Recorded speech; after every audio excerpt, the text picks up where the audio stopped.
மனைவியாக ஏற்றுக்கொள்ள விரும்புகிறேன் என்றார்.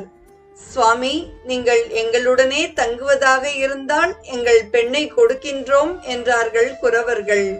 சிவவாக்கியர் சம்மதித்தார். இல்லறத்தில் இருந்தாலும் தவத்தையும் விடவில்லை. அதே சமயம் குரவர் குலத்தொழிலையும் கற்றுக்கொண்டார். ஒரு நாள் சிவவாக்கியர் காட்டிற்குள் சென்று ஒரு பருத்த மூங்கிலை வெட்டினார். வெட்டப்பட்ட இடத்திலிருந்து தங்கத் துகள்கள் சிதறி ஒழுக ஆரம்பித்தது. சிவவாக்கியர் திடுக்கிட்டார்.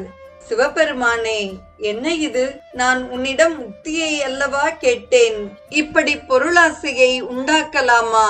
செல்வம் அதிகமானால் கவலைகளும் அதிகமாகுமே என்று பயந்து ஓடிப்போய் தூரத்தில் நின்று கொண்டு அங்கு வந்த நரிக்குறவர்களிடம், அதோ அந்த மூங்கிலில் இருந்து யமன் வெளிவருகிறான் என்று சொல்லி துகள்கள் உதிர்வதை சுட்டிக்காட்டினார்.